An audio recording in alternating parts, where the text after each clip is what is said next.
My name is Sarah Chen, and the night they divided up my grandfather's estate without me, I stood in the back of Riverside Funeral Home watching my family celebrate what they thought was their inheritance.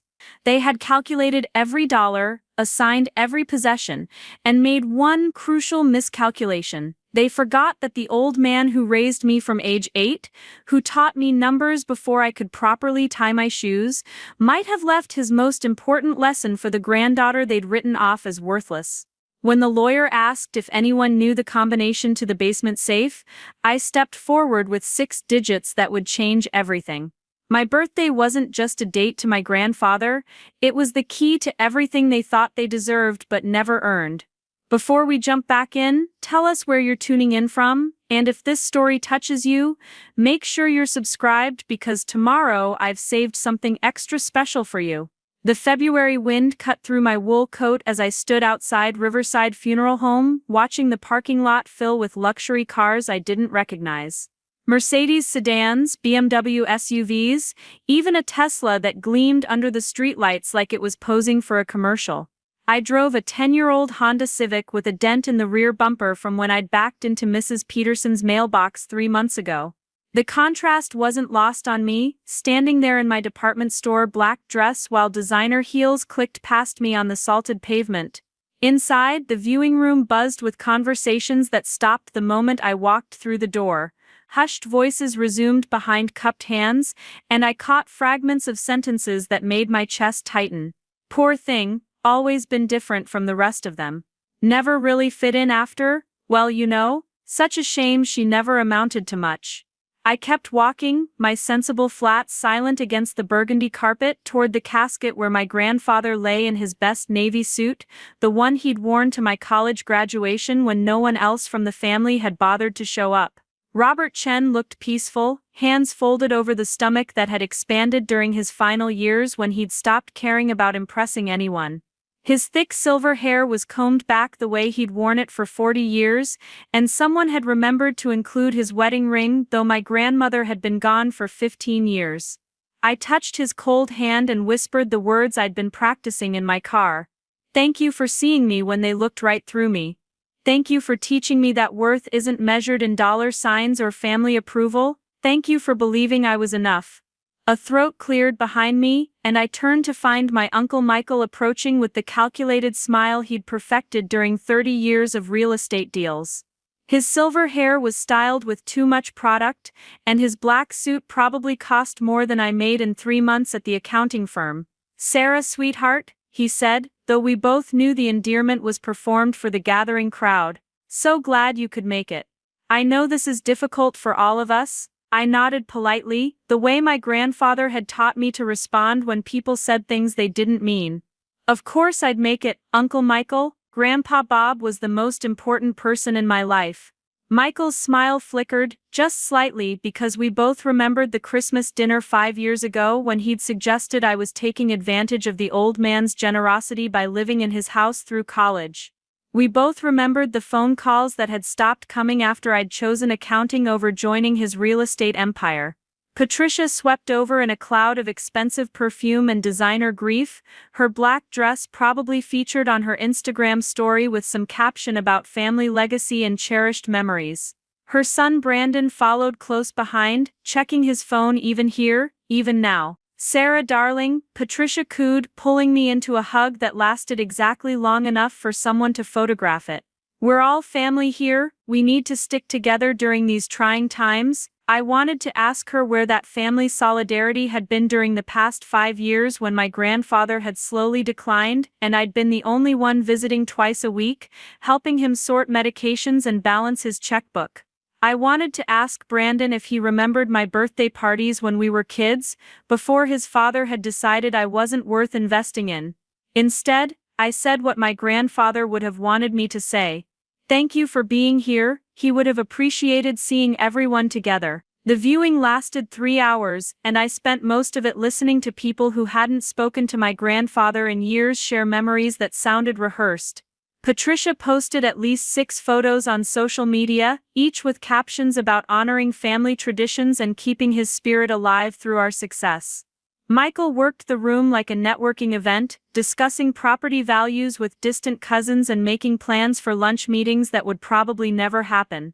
I sat in the back row during the brief service, listening to a pastor who'd met my grandfather twice deliver generic platitudes about a life well lived and love that transcends death. He didn't mention that Bob Chen had worked 16-hour days at his hardware store for 40 years, or that he'd taught himself English by reading repair manuals, or that he'd never missed a school play or soccer game when I was growing up. He didn't mention that my grandfather had closed his store not because business was bad, but because arthritis had made it impossible for him to help customers lift heavy items, and his pride wouldn't let him watch others struggle with tasks he'd once handled effortlessly. After the service, people filtered into the adjoining room for coffee and store-bought cookies arranged on paper plates. The conversation gradually shifted from grief to practicalities, and I heard Michael's voice rising above the others as he discussed funeral expenses and estate logistics. Patricia nodded along, occasionally interjecting comments about maintaining the family property and honoring Bob's wishes, though I wondered when she'd last spoken to him about what those wishes actually were. I was refilling my coffee cup when Emma Rodriguez appeared at my elbow like an answer to a prayer I hadn't known I was praying. She looked professional in her charcoal suit, her dark hair pulled back in the severe bun she wore to court appearances. We'd been friends since middle school when she'd defended me against kids who made fun of my second-hand clothes and packed lunches that smelled like the Asian grocery store where my grandfather shopped. "How are you holding up?" she asked quietly, steering me toward a corner where we could speak without being overheard. "I know how much he meant to you." Emma had been there during my grandfather's final weeks, bringing takeout dinners when I was too exhausted from hospital visits to cook, helping me understand Medicare forms and insurance claims that seemed designed to confuse people during their most vulnerable moments. "I'm fine," I said automatically, then caught myself lying to one of the few people who'd earned honesty from me. "Actually, I'm angry. They're all here performing grief like it's a role they're auditioning for, and half of them haven't seen him in years." Michael called him senile last Christmas when Grandpa asked him to explain some real estate investment he was pushing. Patricia only visited when she needed photos for her social media. Preparing and narrating this story took us a lot of time, so if you are enjoying it, subscribe to our channel. It means a lot to us. Now back to the story. Posts about family values. Emma nodded, sipping her coffee and scanning the room with the careful attention she'd developed as a paralegal. "Speaking of which," she said, "have you talked to James Morrison yet? He's been asking about you." Emma tilted her head toward a distinguished man in his 60s who stood near the far wall, checking his watch and looking like he'd rather be anywhere else. James Morrison had been my grandfather's lawyer for 20 years, handling everything from business contracts to his will. He was a quiet man who drove a reliable sedan and wore the same style of brown shoes to every meeting, the kind of person who inspired confidence through competence rather than charm. My grandfather had trusted him completely, which was no small thing for a man who'd learned early that trust was a luxury he couldn't always afford. I walked over to Mr. Morrison, who smiled when he saw me approaching. His handshake was firm, and his eyes were kind behind wire-rimmed glasses that had probably been stylish sometime in the 1990s. "Sarah, I'm so sorry for your loss," he said, and I could tell he meant it. "Your grandfather spoke about you constantly. He was incredibly proud of your accounting degree, your independence, everything you'd accomplished." "Thank you," I said, feeling tears threaten for the first time all evening. "He meant everything to me. You probably know that better than anyone here." "Mr. Morrison nodded, glancing around the room at my relatives who were now discussing dinner plans and weekend schedules as if we were wrapping up a casual business meeting. "I need to schedule a time to read the will," he said quietly. "Are you available Monday morning? There are some specific instructions your grandfather left, and I want to make sure we handle everything according to his wishes." I agreed, though something in his tone suggested there was more to this conversation than simple estate administration. The crowd began thinning out around 9 o'clock, and I helped the funeral home staff fold chairs and collect coffee cups while my family stood near the entrance making plans that didn't include me. Michael was explaining something about property assessments to Brandon, while Patricia typed rapidly on her phone, probably updating her followers about the beautiful service and overwhelming support from the community. I was loading the last of the memorial flowers into my car when Michael approached me again, this time without the performed warmth he'd displayed earlier. His hands were stuffed deep in his coat pockets, and his breath formed white clouds in the cold February air. "Sarah, we need to talk," he said, "about your living situation." I stopped arranging the flowers and looked at him directly. "My living situation? I've been living in my own apartment downtown for 3 years, Uncle Michael. I think my living situation is pretty well established." He shifted uncomfortably, looking back toward Patricia, who was watching from the funeral home steps. "I mean the house," he said, "Dad's house. It's going to need to be dealt with as part of the estate, and we wanted to give you time to collect any personal items before we start showing it to potential buyers." Michael's voice had taken on the professional tone he used with clients, smooth and reasonable and completely inflexible. "Potential buyers?" I asked, though I shouldn't have been surprised. The Craftsman home on Elm Avenue sat on a large lot in a neighborhood that had been slowly gentrifying over the past decade.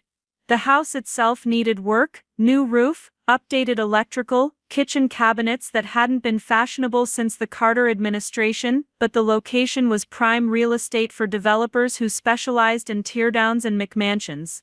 "Look, Sarah," Michael continued, and now his voice carried a hint of impatience, as if he was explaining something obvious to a slow child.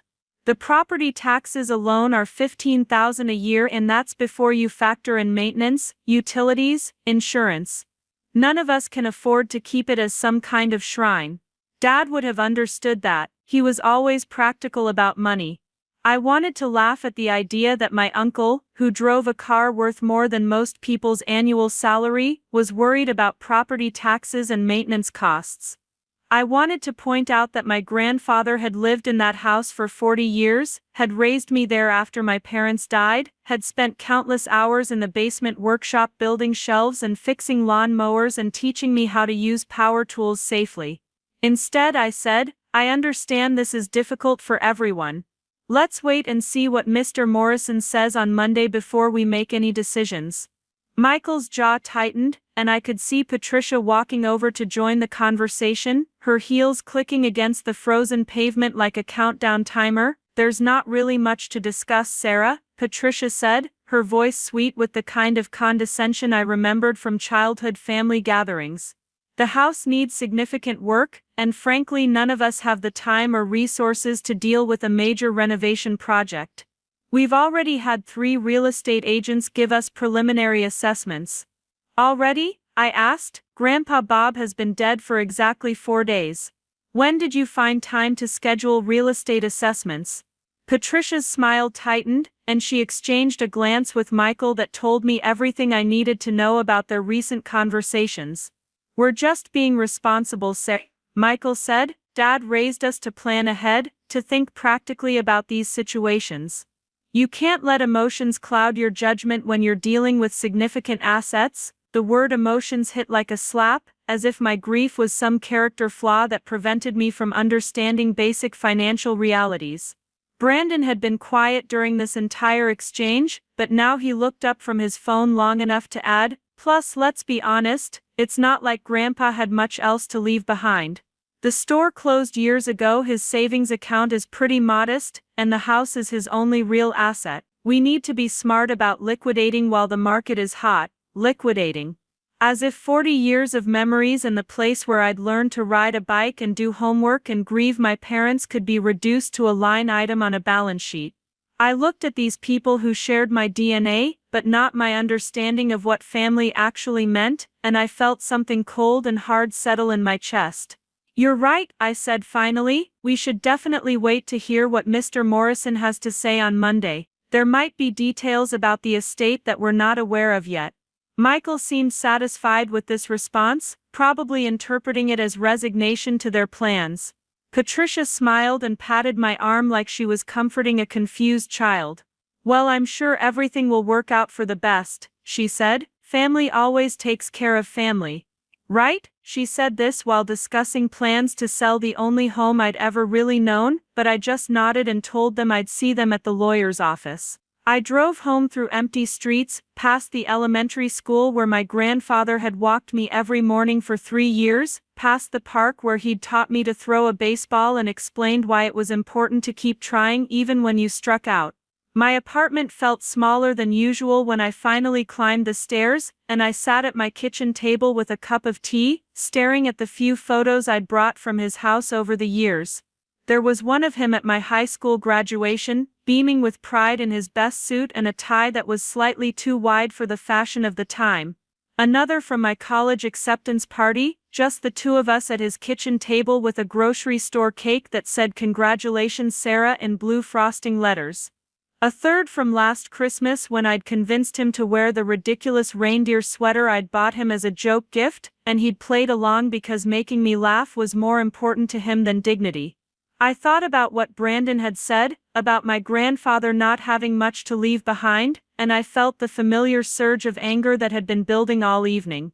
Bob Chen had left behind 40 years of honest work, a granddaughter who understood the value of persistence and integrity, and a community of customers who still spoke fondly of the man who'd always found a way to fix whatever they brought to his store. If that wasn't wealth, then Michael and Patricia and Brandon didn't understand what wealth actually meant, but there was something else bothering me. Something that had been nagging at the edges of my consciousness since the funeral. My grandfather had been meticulous about planning, about making sure every detail of his life was organized and accounted for. He'd taught me to balance a checkbook when I was 12, to save receipts and track expenses and never spend money I didn't have. It didn't make sense that he would die without making arrangements for the house, without ensuring that the place where he'd raised me would be protected.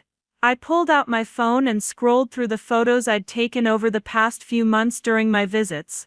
There were pictures of him in his workshop, surrounded by tools he'd collected over decades, still sharp and well-maintained even though his hands could no longer grip them properly. Photos of him at his kitchen table, working on crossword puzzles and complaining good-naturedly about modern slang he didn't understand. Pictures of him showing me old photo albums, telling stories about my grandmother and my parents and the early days of his hardware store. In one photo he was standing next to his workbench, pointing to something behind the pegboard where he kept his most valuable tools. I'd asked him what he was showing me, and he'd winked, and said some things are worth keeping safe, Sarah girl. Some things need to be protected until the right person is ready to find them. I'd assumed he was talking about his antique hand planes or the vintage socket set that had belonged to his father. Now sitting in my quiet apartment with the funeral flowers wilting on my counter, I wondered if he'd been talking about something else entirely. My grandfather had always spoken in riddles when he wanted me to think through problems on my own, always believed that the best lessons were the ones you discovered rather than the ones you were simply told. What if his final lesson was still waiting for me to find it? Monday morning couldn't come soon enough. Part 2. The exclusion setup Monday morning arrived with the kind of gray February sky that made everything look washed out and tired. I'd barely slept, my mind cycling through memories of my grandfather and fragments of conversations from the funeral that felt increasingly hollow in daylight. The accounting firm where I worked had given me the week off for bereavement, which meant I had nothing to distract me from the growing certainty that my family had already made decisions about my future without consulting me. I arrived at Morrison & Associates 20 minutes early, sitting in my car in the parking lot and watching other people hurry through their Monday morning routines. A woman in a red coat walked past carrying a coffee cup and checking her phone, completely absorbed in whatever crisis awaited her at the office. A delivery truck rumbled by, and somewhere in the distance, a snow plow scraped against asphalt, clearing the remnants of yesterday's light snowfall. Normal people dealing with normal problems while I prepared to learn exactly how little my grandfather's love had meant to his other relatives. The law office occupied the ground floor of a brick building that had probably been elegant in the 1960s, but now looked tired and functional. The waiting room smelled like old coffee and furniture polish, with magazines arranged on a glass table that reflected the overhead fluorescent lights in harsh geometric patterns. A receptionist with silver hair and kind eyes offered me coffee while I waited, and I accepted gratefully, needing something to do with my hands. Michael arrived exactly on time because punctuality was a virtue he'd learned to weaponize in business dealings. He wore a charcoal suit that probably cost more than my monthly rent, and his leather briefcase looked like it had been crafted by someone who charged by the stitch. Patricia followed 3 minutes later, slightly breathless and apologizing for traffic while simultaneously checking her phone for whatever social media emergency required her immediate attention. Brandon slouched in 5 minutes after that, earbuds still in place, looking like he'd rather be anywhere else on earth. Mr. Morrison appeared in the doorway of his office and gestured for us to follow him inside. The room was exactly what I'd expected from a small-town lawyer who'd practiced for 40 years, dark wood furniture, diplomas on the walls and bookshelves lined with legal volumes that looked like they were actually read rather than displayed for show. He settled behind his desk with the careful movements of someone whose back reminded him daily that he wasn't 25 anymore. "Thank you all for coming," he said, opening a manila folder that had Robert Chen Estate written on the tab in careful handwriting. "I know this is a difficult time, and I'll try to make this as straightforward as possible." He pulled out several documents and arranged them in front of him like he was preparing to deal cards. "Before we begin with the formal reading," he continued, "I want you to know that your father was very specific about his wishes. He spent considerable time over the past 2 years ensuring that everything was documented properly and that his intentions would be clear." Mr. Morrison glanced at each of us in turn, his expression neutral but somehow weighted with significance. Michael leaned forward in his chair, his hands clasped in the posture he adopted when negotiating real estate deals. "We appreciate that, Jim. Dad was always thorough about these things. We just want to make sure we handle everything according to his wishes and in the most practical way possible." Patricia nodded along, though she was still glancing at her phone every few seconds. The will itself was surprisingly brief, considering how carefully my grandfather approached every other aspect of his life. The house on Elm Avenue, along with its contents, was left to be divided equally among his 3 surviving children, Michael, Patricia, and my father David, who had died 15 years ago. Since my father was deceased, his portion would pass to his surviving heir, which was me. 1/3 of everything. I felt a small surge of relief mixed with vindication. My grandfather hadn't forgotten me after all. 1/3 ownership meant Michael and Patricia couldn't simply sell the house without my agreement. It meant I had a voice in whatever decisions were made about the place where I'd grown up. But Michael was already shaking his head before Mr. Morrison finished reading that section. "Jim, that doesn't make sense," he said. "Sarah's been living independently for years. She has her own apartment, her own life. It's not practical to expect her to take on the responsibilities of property ownership, especially a property that needs as much work as Dad's place." Patricia jumped in with the smooth efficiency of someone who'd been planning this conversation. "Plus, we've already had the house assessed, and the unanimous opinion is that it needs to be sold as soon as possible. The roof needs to be completely replaced, the electrical system is from the 1970s, and the foundation has some settling issues that could become serious problems. We're talking about $60,000 to $80,000 in immediate repairs."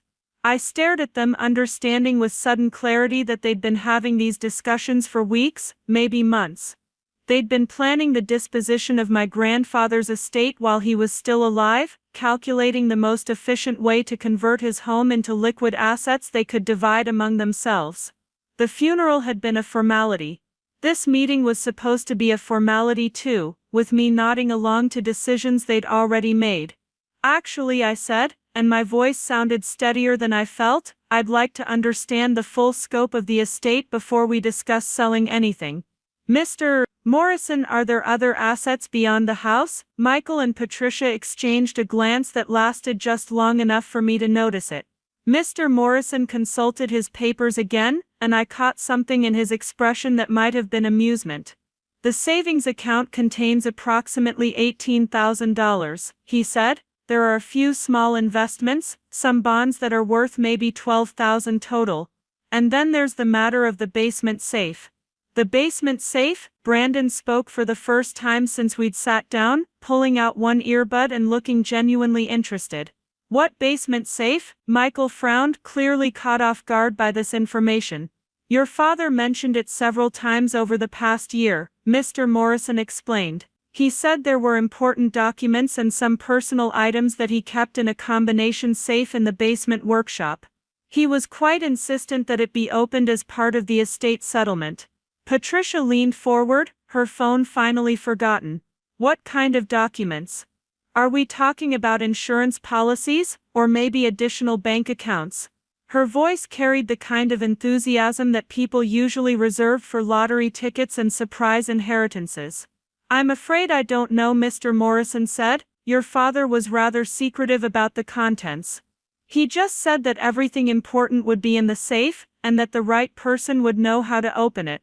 He looked directly at me when he said this last part, and I felt something click into place in my memory.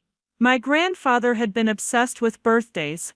Not in a sentimental way, but in a practical sense that reflected his belief that important dates should be remembered and honored. He'd never forgotten my birthday, never failed to mark the anniversary of my parents' death, never let a holiday pass without some small acknowledgement. He'd taught me that dates mattered, that they were anchors in the flow of time that helped you remember what was truly significant.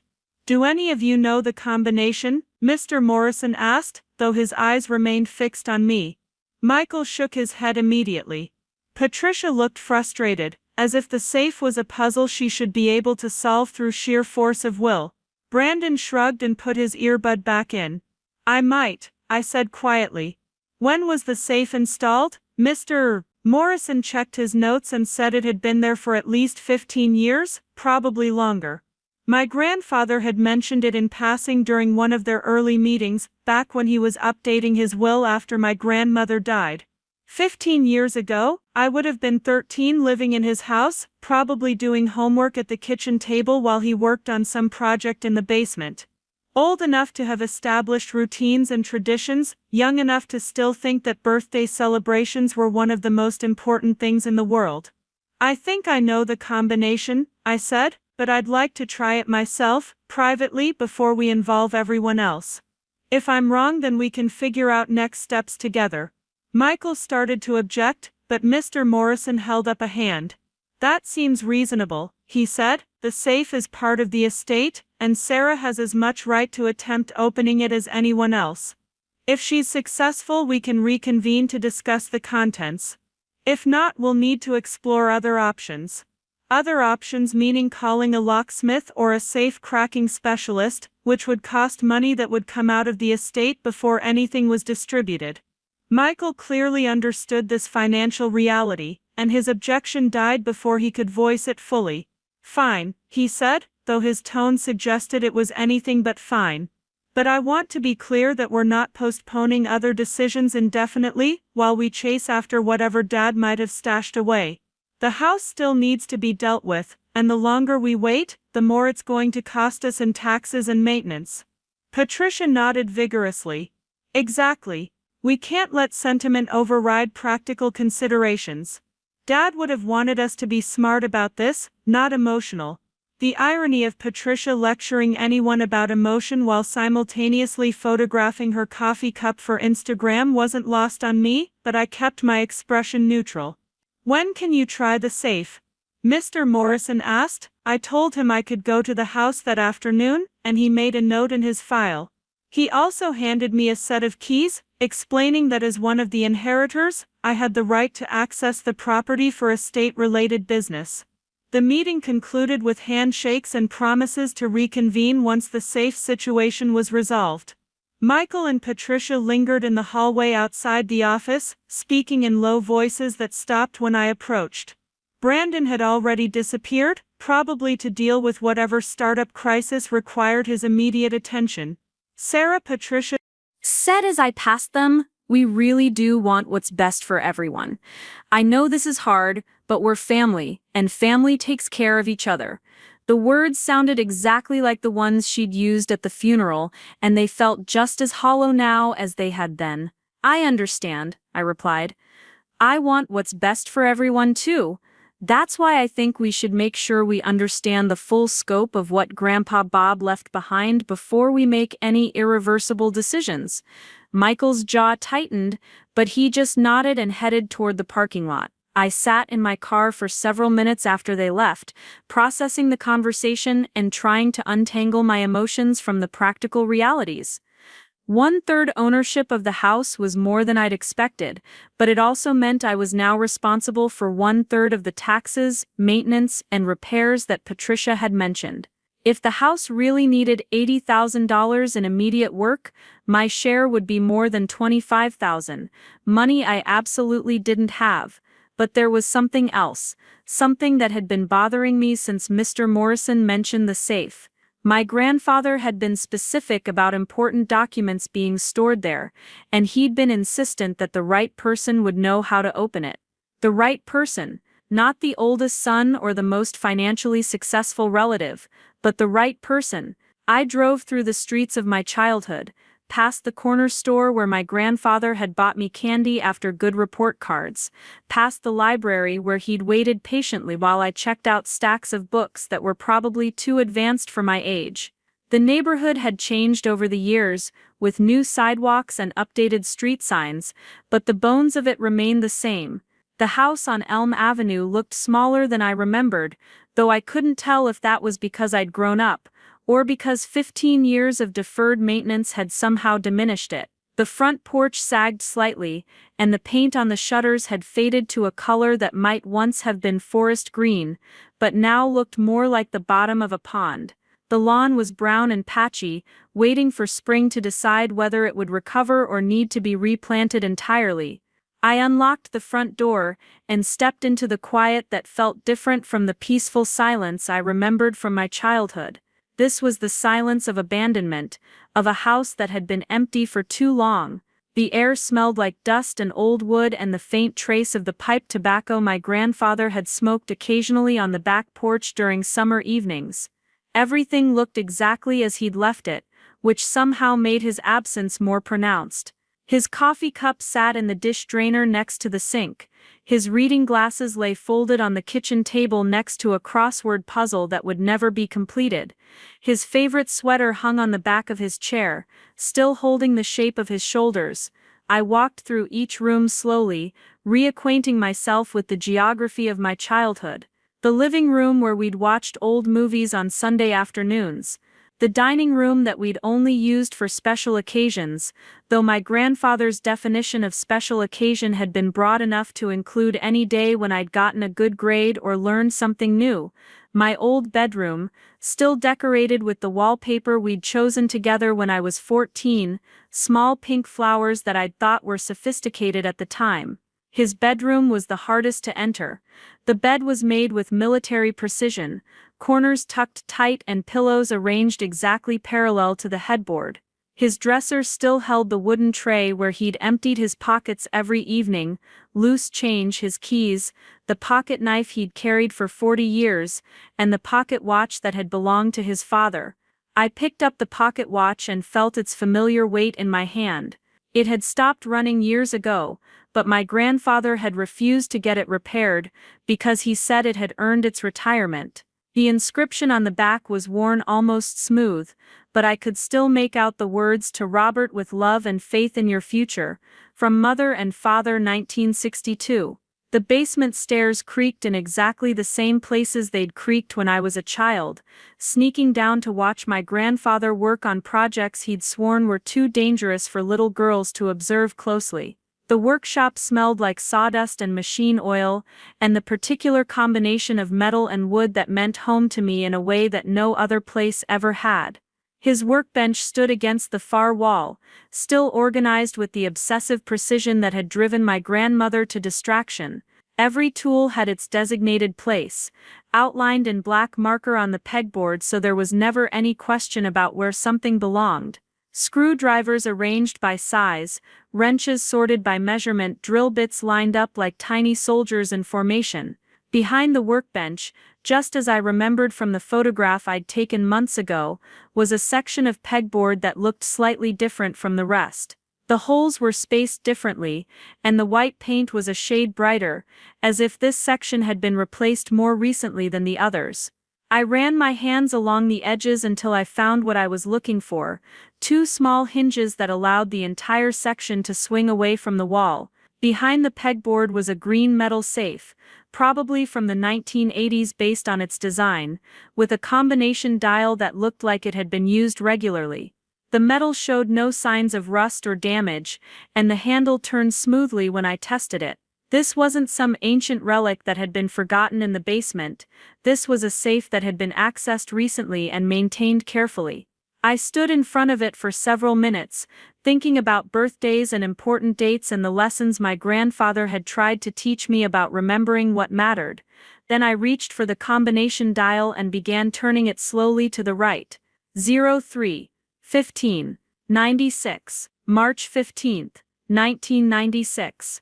The day I was born, the day my grandfather had told me 1,000 times was when his real life had begun.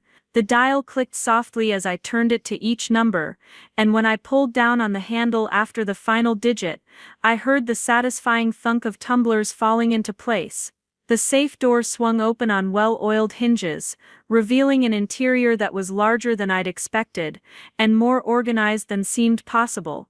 Inside were several manila envelopes, each labeled in my grandfather's careful handwriting: property records, business documents, insurance policies, personal letters, and at the bottom a thick envelope marked for Sarah Chen, to be opened only by Sarah Chen, and below that in slightly smaller letters, the right person knows when the time is right.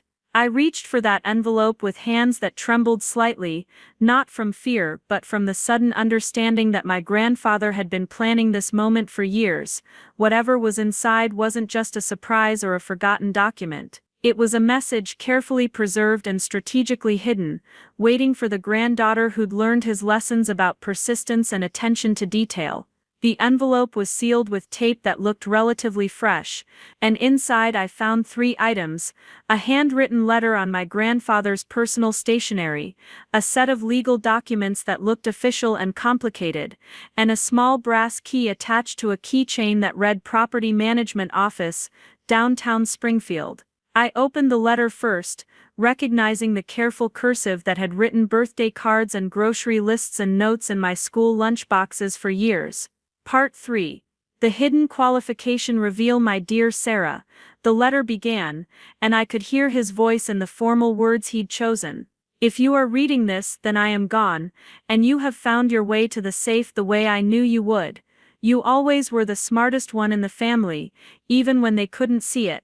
Especially when they couldn't see it. I need you to know that everything I did in these final years was to protect what matters most, you and the future you deserve.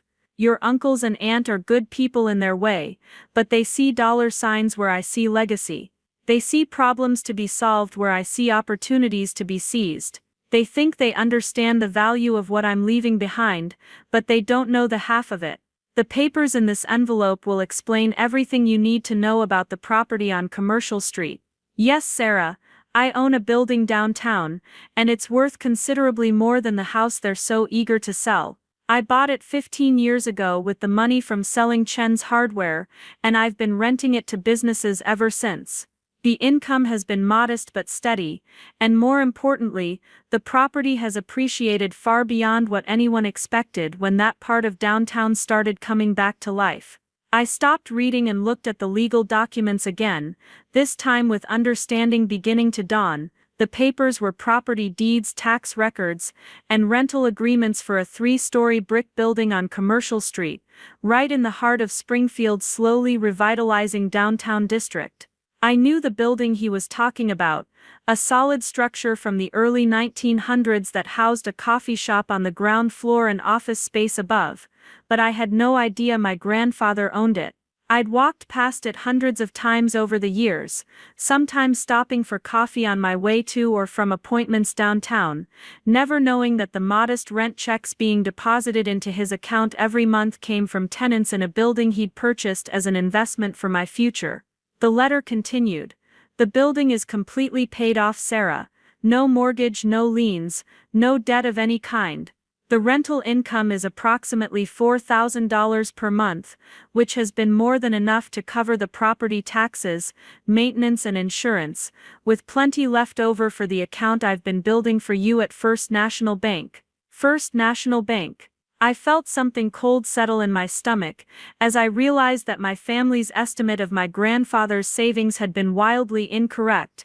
If he'd been saving rental income for 15 years, minus expenses, the account they knew about was probably just where he'd kept money for daily living expenses.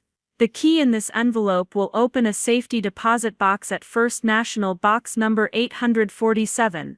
Inside that box, you will find the passbook for the account I've been building, along with additional documents that explain how the property management has been handled. You'll also find something else, something I hope will help you understand how proud I am of the woman you've become. I've structured everything so that the building and the account belong entirely to you, separate from the estate that will be divided among my children. This was always meant to be yours, Sarah, from the day I bought it. You are the granddaughter who sat with me during my final illness, who helped me sort my medications when my mind got foggy, who never once suggested that I was too old or too stubborn to make my own decisions.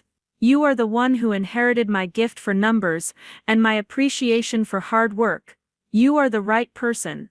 Your uncles and aunt will be surprised by this, and they may not be happy about it. They will probably say that I was unfair, that I should have divided everything equally among all my heirs, but equality isn't always the same thing as fairness, Sarah. Fairness means giving people what they need when they need it, and what you need is independence. What you need is security. What you need is the knowledge that your future doesn't depend on anyone else's approval or generosity. The building currently has excellent tenants with long-term leases, and the property management company I've been using is honest and efficient. You don't need to know anything about real estate to own this building, Sarah. You just need to be yourself, careful, thoughtful, and unimpressed by people who think they know better than you do. I hope this gift gives you the freedom to make choices based on what you want rather than what you need. I hope it gives you the security to take risks that might lead to something wonderful. Most of all, I hope it reminds you that you were loved completely and unconditionally by someone who saw your value long before the rest of the world caught up. Use this wisely, my dear girl, and remember that the most important inheritance I'm leaving you isn't money or property. It's the knowledge that you are enough, exactly as you are, and you don't need anyone's permission to claim the life you deserve. All my love, Grandpa Bob. I read the letter 3 times before I trusted myself to look at the property documents again.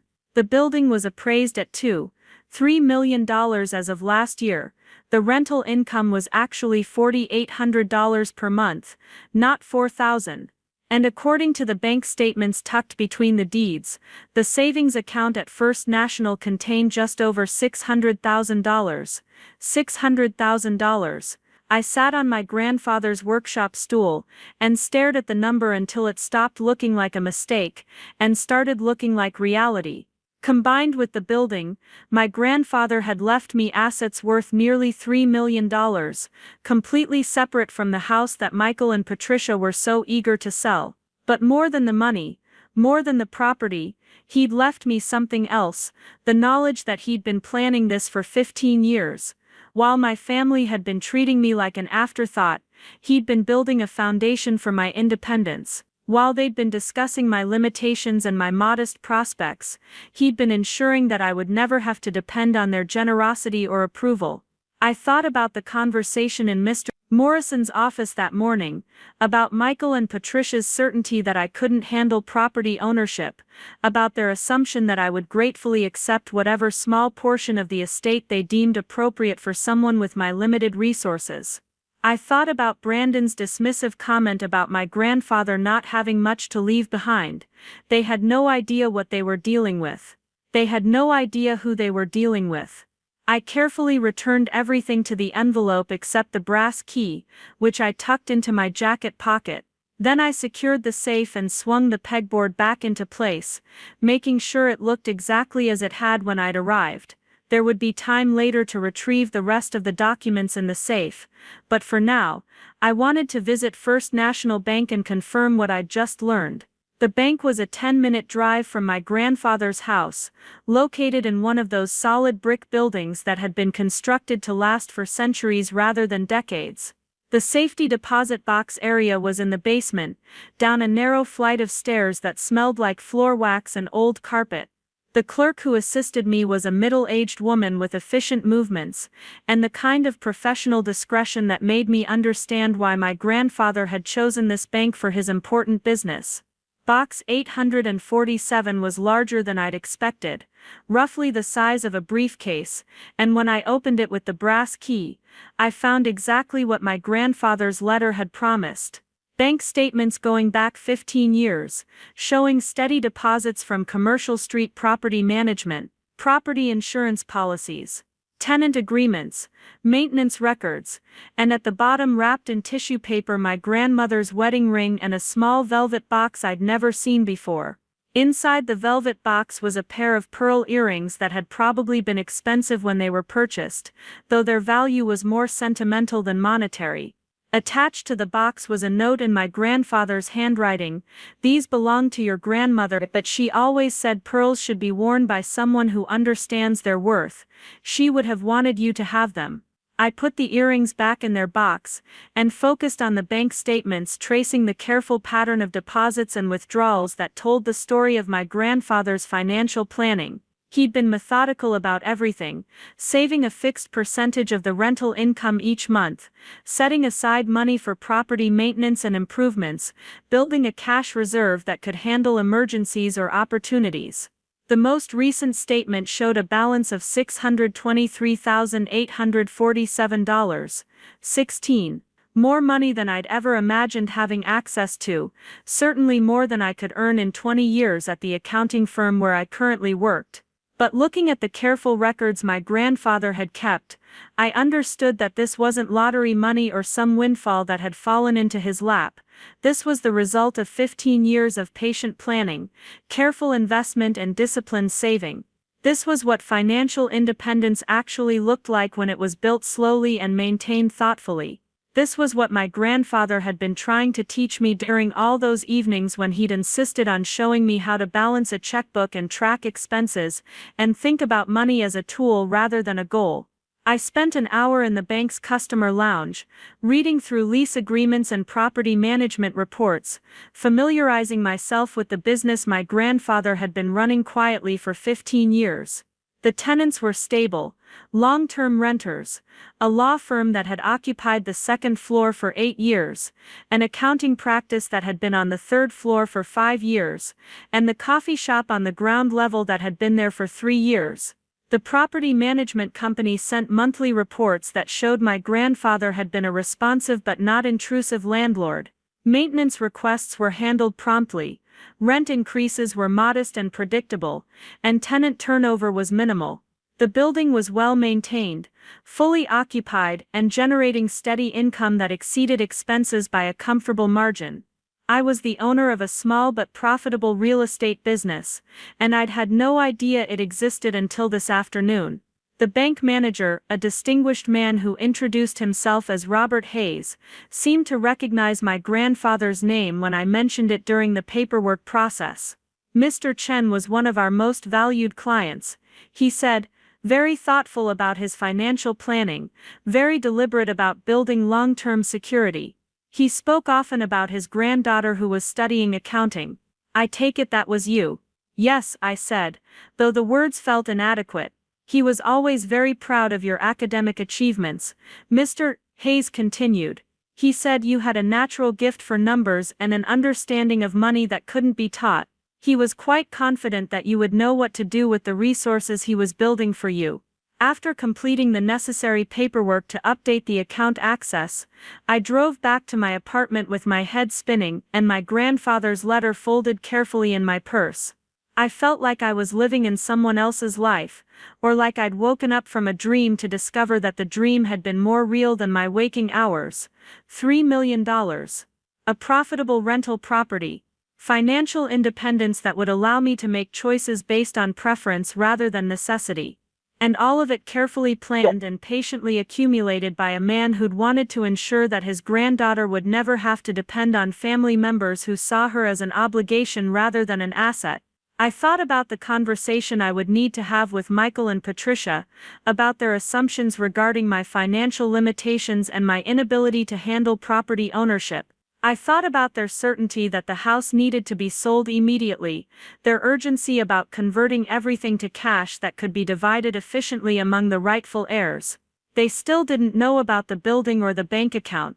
As far as they were concerned, I was still the same Sarah who worked at a modest accounting firm and lived in a studio apartment and couldn't possibly afford to maintain a share of the family property. They were still operating under the assumption that I would be grateful for whatever small portion they decided was appropriate for someone in my position. Tomorrow, when I called Mr. Morrison to report on the contents of the safe, everything would change. Tomorrow, the family dynamics that had been established over decades would shift permanently. Tomorrow, I would stop being the relative who needed protection from financial realities and become the relative who understood those realities better than anyone else in the room. But tonight, I sat in my small apartment and read my grandfather's letter one more time, focusing on the words that mattered most. You are enough, exactly as you are, and you don't need anyone's permission to claim the life you deserve. For the first time in years, I believed him completely. Part 4, The Recognition Moment. Tuesday morning, I called Mr. Morrison's office at exactly 9 o'clock, and spoke to his secretary in the calm professional voice I'd learned to use when delivering complex financial information to clients who might not want to hear it. I explained that I'd successfully opened the safe, and that there were some additional estate documents that needed to be reviewed before we proceeded with any distribution decisions. Could we schedule another meeting with all parties present? I asked. There are some assets that weren't included in the original estate inventory, and I think everyone should be aware of the complete financial picture before we make final determinations about the property. The secretary, a woman named Dorothy, who'd probably been fielding delicate family situations for 30 years, seemed to understand the subtext immediately. Of course, dear, she said. How does Thursday afternoon work for everyone? I'll reach out to your relatives and see what we can arrange. I spent Tuesday and Wednesday in a strange state of suspended animation, going through the motions of my normal routine while knowing that everything was about to change. I went to work and processed invoices and reconciled accounts and attended meetings about quarterly tax filings, but part of my mind was constantly calculating rental yields and property appreciation and the kind of financial security I'd never imagined having access to. I also spent considerable time researching Commercial Street and the downtown revitalization that had been happening gradually over the past decade. The neighborhood where my grandfather's building was located had indeed become increasingly desirable, with new restaurants and shops opening regularly and young professionals moving into converted loft apartments. Property values had risen steadily and commercial real estate in that area was considered a stable investment with good long-term prospects. My grandfather hadn't just bought a building 15 years ago. He'd bought a building in exactly the right location at exactly the right time, and he'd held on to it through the slow process of neighborhood improvement that had multiplied its value far beyond his initial investment. Whether this had been lucky timing or careful research, the result was the same. I now owned a piece of prime commercial real estate that was generating steady income and appreciating in value. Wednesday evening I drove past the building for the first time since learning I owned it. The coffee shop on the ground floor was busy with the after-work crowd, and I could see lights in the windows of the upper floors where the law firm and accounting practice maintained their offices. People came and went through the main entrance, and delivery trucks made stops at the loading dock in the alley behind the building. It was strange to watch this ordinary commercial activity and know that it was all happening on my property, that the rent checks these businesses wrote every month were contributing to my financial security. I felt like I was observing my own life from the outside, watching a version of myself that I was still learning to recognize. Thursday afternoon arrived with the kind of crisp February sunshine that made everything look sharper and more defined. I dressed carefully for the meeting, choosing a navy blue suit that I'd bought for job interviews and a pair of pearl earrings that had belonged to my grandmother. I wanted to look professional and confident, like someone who was accustomed to discussing significant financial matters rather than someone who was still adjusting to the reality of her own net worth. I arrived at Mr. Morrison's office 15 minutes early and spent the time reviewing the documents. I'd brought copies of the property deeds, recent bank statements, rental agreements, and property management reports. Everything was organized in a manila folder that matched the ones my grandfather had used, a small tribute to his systematic approach to important paperwork. Michael arrived precisely on time, followed closely by Patricia, who seemed more animated than usual, probably expecting to finally resolve the estate matters so she could return to her normal routine. Brandon appeared 5 minutes later, checking his phone and looking like he'd rather be managing whatever startup crisis required his attention. Mr. Morrison settled behind his desk and opened his file, but before he could begin speaking, I cleared my throat and said, "Before we discuss the distribution of the known estate assets, I think everyone should understand the complete scope of what my grandfather left behind." Michael frowned, probably interpreting this as some kind of delaying tactic designed to postpone the house sale they'd already planned. Patricia looked curious but impatient, and Brandon continued staring at his phone. "As you know," I said, "I was able to open the basement safe using my grandfather's birth date as the combination. Inside the safe, I found documents relating to additional assets that weren't included in the original estate inventory. Assets that changed the financial picture considerably." I opened my folder and placed the property deed on Mr. Morrison's desk where everyone could see it. My grandfather owned a commercial building on Commercial Street downtown. He purchased it 15 years ago with proceeds from the sale of his hardware store, and he's been renting it to business tenants ever since. The silence that followed was the kind that occurs when people are trying to process information that doesn't match their expectations. Michael was the first to speak, leaning forward to examine the deed more closely. "A building on Commercial Street," he said. "Are you sure this is current? Maybe it's an old document from when he was thinking about buying something." I placed the most recent property tax bill next to the deed. The tax bill was dated 3 months ago and showed the property valued at $2.3 million for assessment purposes. The taxes were current and paid in full. Patricia's expression shifted from confusion to something that might have been calculation. "Commercial Street," she said slowly. "That's right in the middle of the downtown district, isn't it? That area has been appreciating rapidly over the past few years." "Yes," I said. "According to the rental agreements I found in the safe, the building is fully occupied by long-term tenants who are paying market rates. The monthly rental income is approximately $4,800, and the property management company provides detailed financial reports showing that the building operates at a significant profit." Brandon looked up from his phone for the first time since arriving.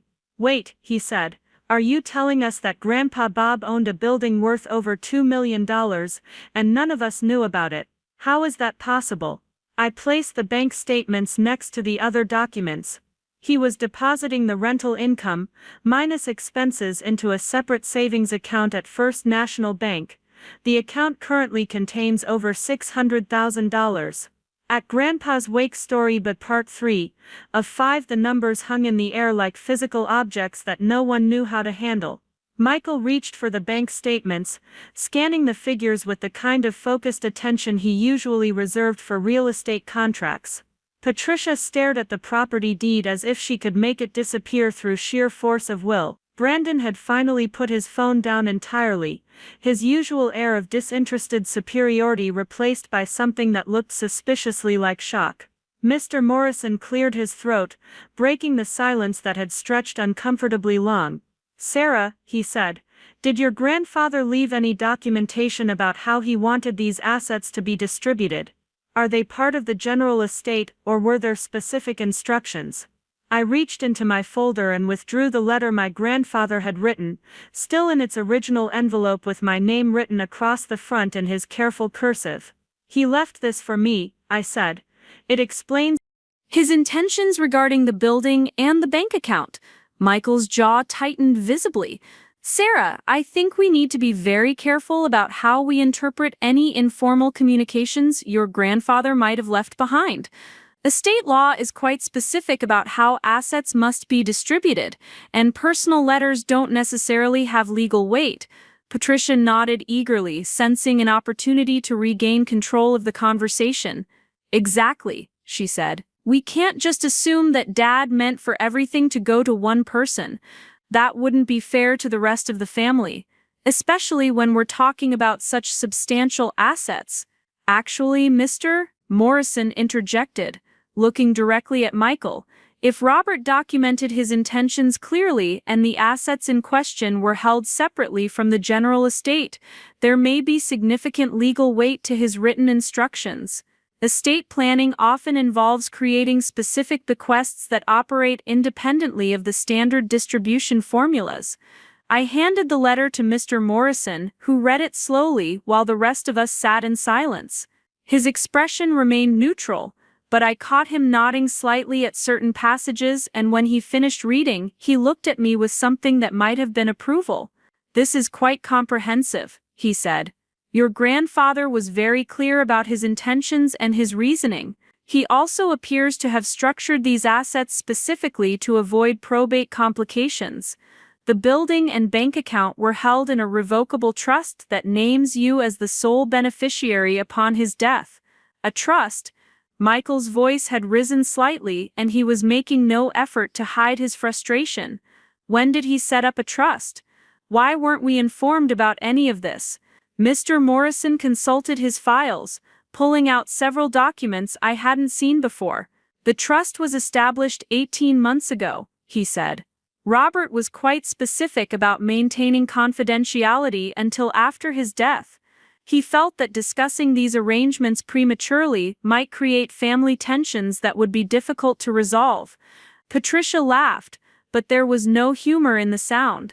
"Family tensions," she repeated, "as opposed to the family tensions created by secretly giving millions of dollars to one relative, while leaving everyone else to split the leftovers.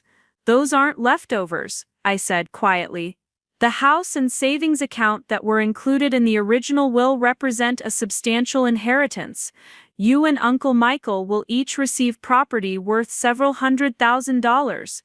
But you're receiving property worth millions," Brandon said, speaking directly to me for the first time since the meeting began.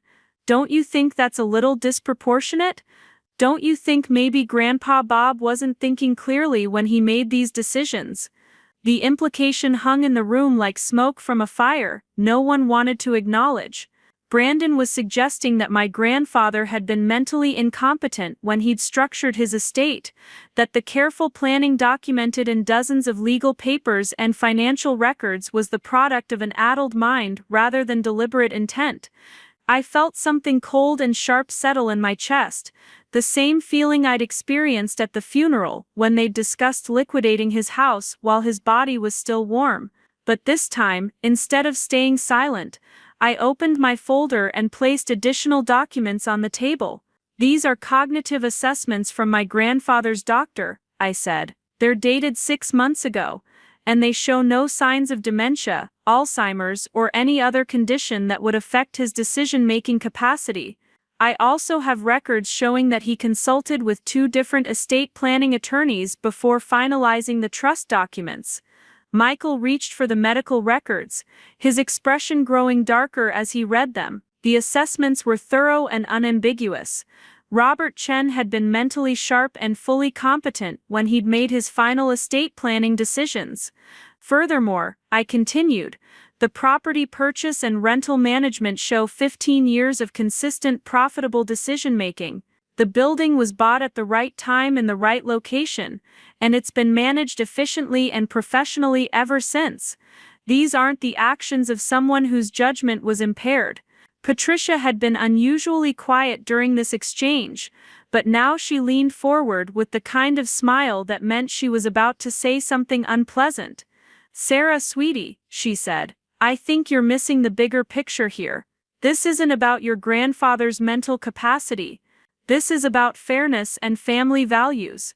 She paused dramatically, probably composing her next sentence for maximum impact. "You've been living independently for years, building your own life, making your own way in the world. You don't need millions of dollars to continue doing that.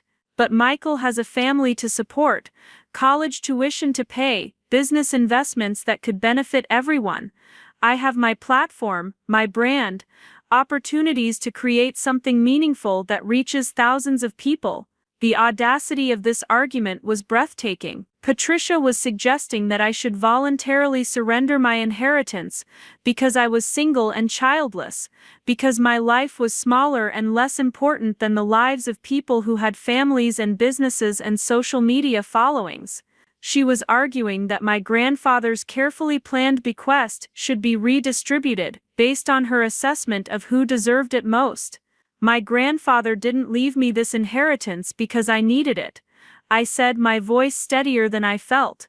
He left it to me because I earned it, because I was the one who visited him twice a week during his final years, because I was the one who helped him navigate Medicare paperwork and insurance claims when his arthritis made it difficult to write, because I was the one who remembered his birthday and brought him groceries and called to check on him when storms knocked out his power. Michael started to interrupt, but I continued speaking. He left me this inheritance because I was the one who listened when he told stories about building his business and raising his children and losing my grandmother, because I was the one who understood that his hardware store wasn't just a job but a calling, that helping people fix things and build things and maintain things was how he showed love for his community.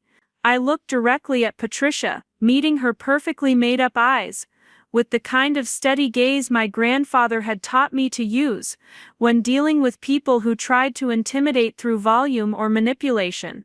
You want to talk about family values? Family values would have meant visiting him more than twice a year.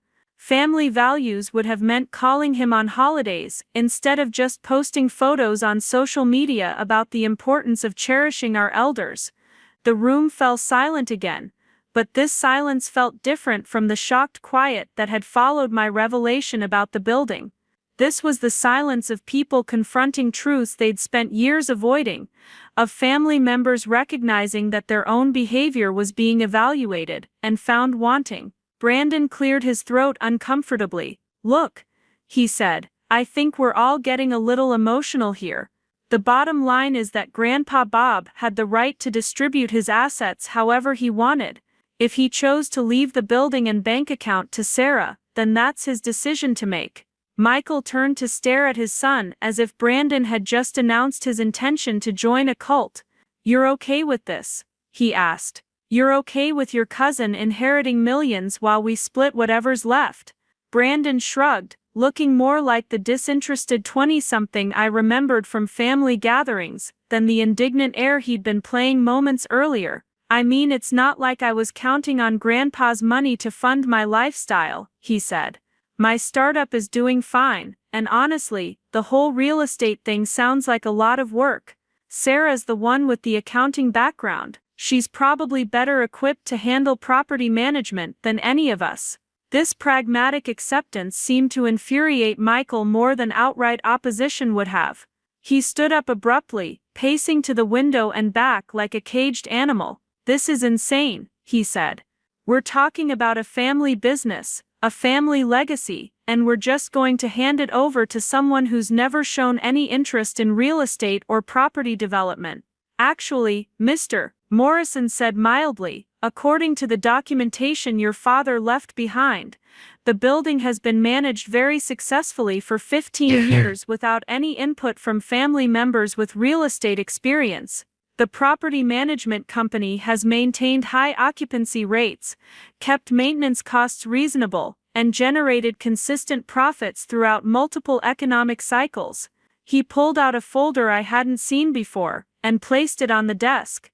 "Your father was quite methodical about documenting his decision-making process," he continued. "He interviewed several property management firms before choosing the current company. He researched comparable rental rates annually to ensure his pricing remained competitive, and he maintained detailed records of all expenses and improvements." Michael returned to his chair, but his posture remained rigid with frustration. "So what happens now?" he asked. "Sarah gets millions of dollars in assets, and the rest of us get whatever's left from the house sale. That's supposed to be equitable. The house and the savings account that were included in the original will are substantial assets," I said. "After necessary repairs and improvements, the house should sell for at least $400,000. Combined with the savings and investments, you and Patricia will each inherit approximately $250,000. $250,000, Patricia repeated, as if the amount was somehow insulting. "Sarah, that's a nice inheritance for most people, but it's not exactly life-changing money. Not compared to what you're receiving." She was right, of course. $250,000 was a substantial sum, but it wasn't enough to retire on or to fundamentally change someone's financial circumstances. It was enough to pay off debts, make a down payment on a house, or fund a comfortable vacation, but it wasn't enough to provide long-term security or independence. But that difference wasn't accidental. My grandfather had structured his estate this way deliberately, rewarding the granddaughter who'd invested time and attention in their relationship, while providing fair but not extravagant inheritances for the children who'd maintained distance and formality.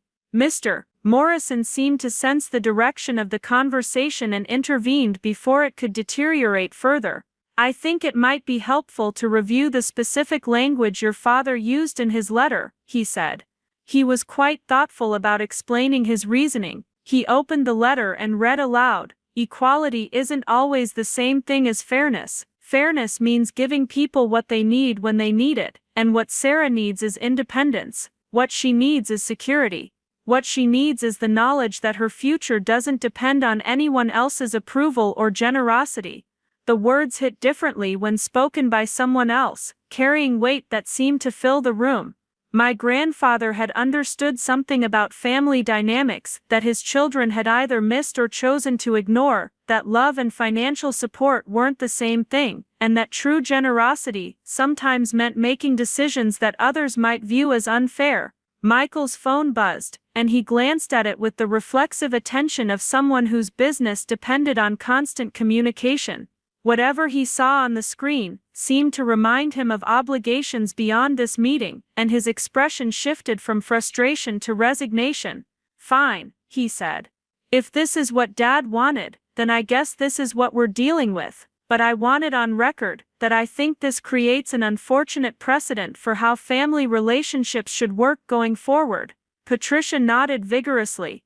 "Exactly," she said. "This sends a message that family loyalty is transactional, that love and inheritance are somehow connected. That's not the kind of value system I want to pass on to future generations." The irony of this statement was lost on neither Mr. Morrison nor myself. Patricia was arguing against transactional family relationships, while simultaneously suggesting that my grandfather's bequest should be redistributed based on her assessment of everyone's financial needs and social contributions.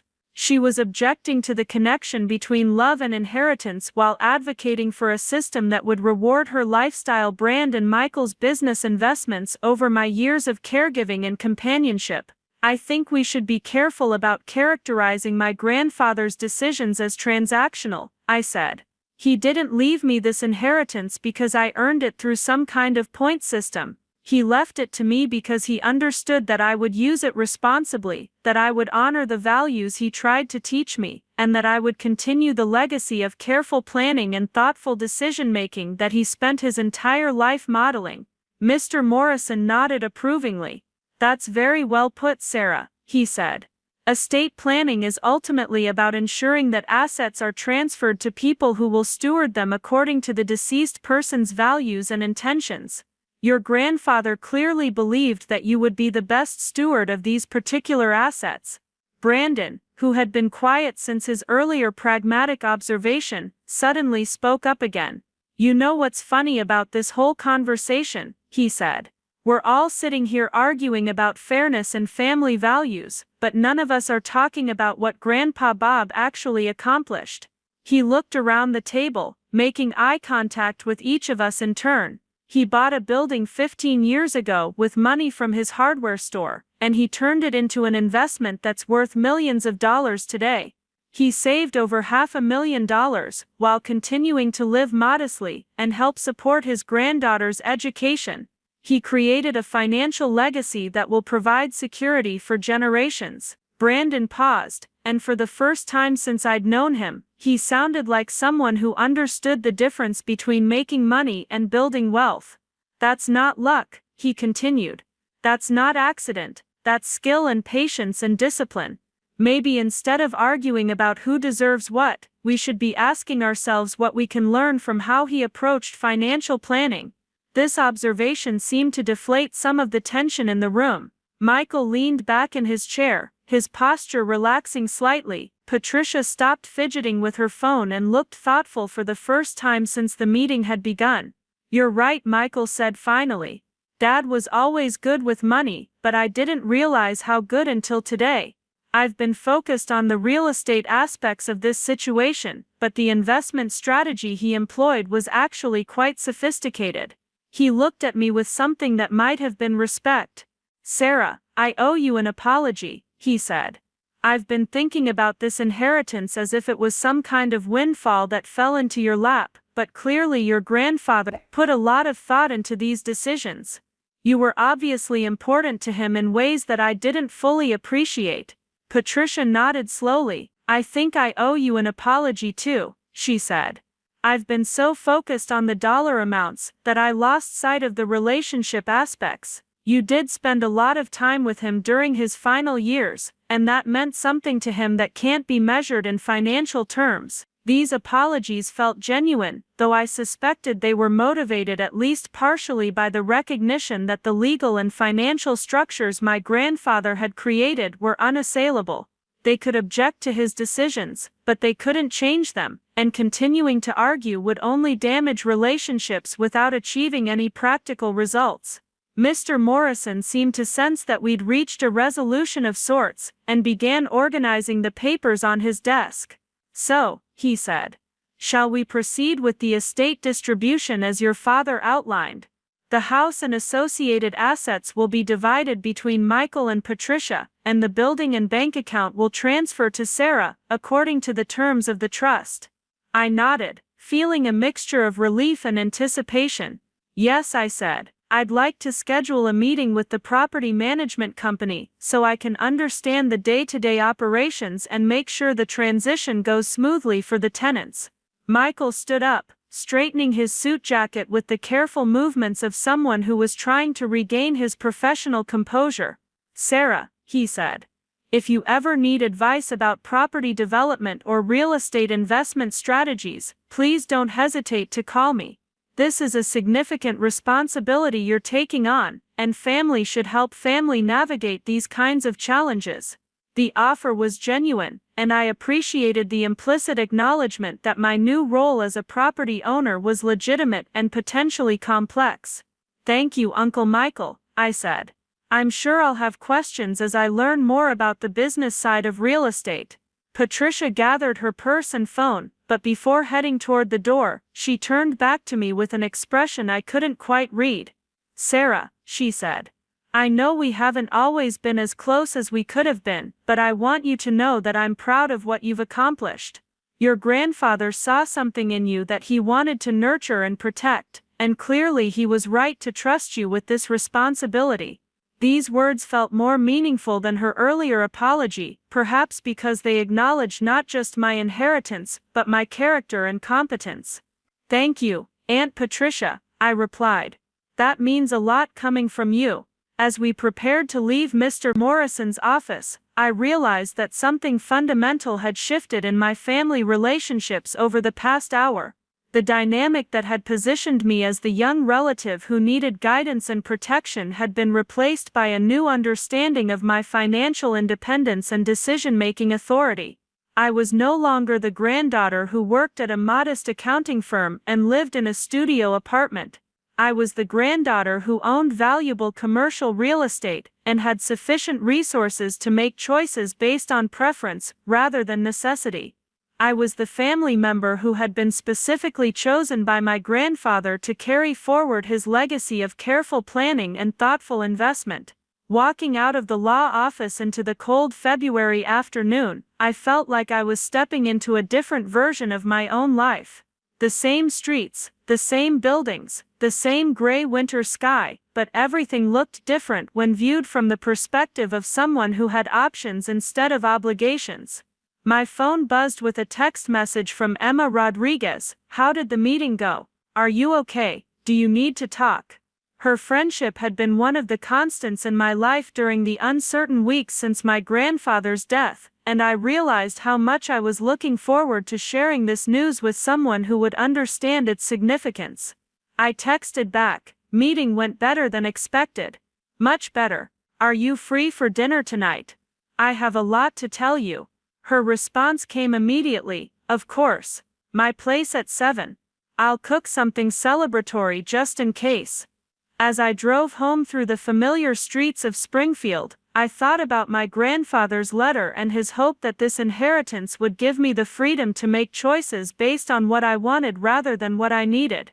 For the first time in years, I could imagine a future that wasn't constrained by student loan payments and entry-level salaries, and the constant calculation of whether I could afford to take risks or pursue opportunities that didn't guarantee immediate financial returns. I could quit my job at the accounting firm and start my own practice. I could travel, pursue graduate education, invest in causes I cared about, or simply take time to figure out what I actually wanted to do with my life now that survival was no longer the primary consideration. But more than the financial freedom, my grandfather had given me something else, proof that I had been valued and trusted by someone who had known me my entire life. He had looked at all his descendants and chosen me as the person most likely to honor his values and continue his legacy. That recognition felt more valuable than any bank account or real estate deed. The building on Commercial Street was still there when I drove past it that evening, still solid and profitable, and quietly generating the income that would fund whatever future I decided to create. But now it belonged to me, and the responsibility felt both weighty and exhilarating. Tomorrow, I would call the property management company and begin learning the details of running a successful real estate business. Tomorrow, I would start making decisions about my own life based on possibility rather than limitation. Tomorrow, I would begin the process of becoming the person my grandfather had believed I could be, but tonight, I would have dinner with my best friend and share the news that my life had just changed in ways I was still trying to understand. Tonight, I would begin to imagine what independence actually looked like when it was built on a foundation of love, trust, and carefully planned financial security. Tonight, I would start living the life my grandfather had made possible. At Grandpa's Wake Story. Part 4. Final 3 months later, I stood in the lobby of what I had learned to think of as my building, watching the morning rush of tenants arriving for another day of work.